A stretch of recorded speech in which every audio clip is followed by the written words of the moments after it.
Naini school ఉన్నప్పుడల్లా నా morning ఒకేలా ఉంటుందన్నమాట. సో తనకంటే ముందు లేయడం, తన స్నాక్స్, తన యూనిఫామ్, ఈ రైన్కి అసలు యూనిఫామ్ అస్సలు ఆరడం లేదు.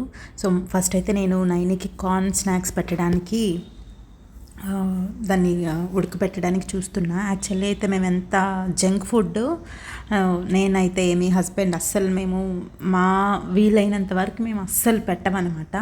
ఎప్పుడైనా ఒక చాక్లెట్ నేనే కొనిస్తా కానీ మా హస్బెండ్ దానికి కూడా వద్దంటాడు. సరే అందరు తింటుంటే ఒక్కటి ఎప్పుడైనా అలా.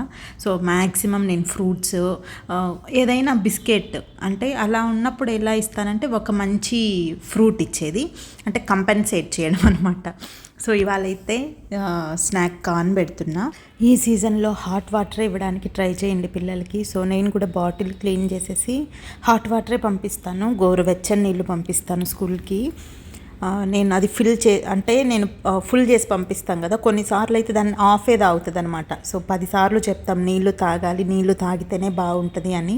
మా హస్బెండ్ నాకు చాలా హెల్ప్ చేస్తారు. పాపం నైనికి స్నానం చేపించి డ్రెస్ చేస్తున్నాడు అనమాట.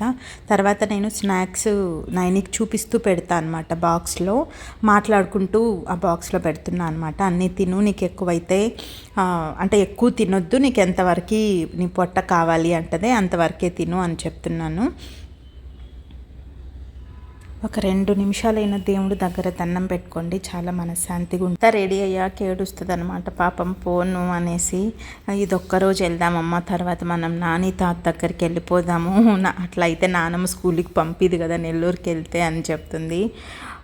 బాధే పంపించాలంటే, పాపం అట్లా ఏడుస్తూ పంపించాలంటే మనకి చాలా కష్టంగా ఉంటుంది. ఏదో మంచి మాటలు చెప్పుకుంటాం, చాలాసేపు చెప్పి నిదానంగా నచ్చజెప్పి బొజ్జగించి పంపిస్తాము. మీరు కూడా మీ పిల్లలతో ఇంతే కదా.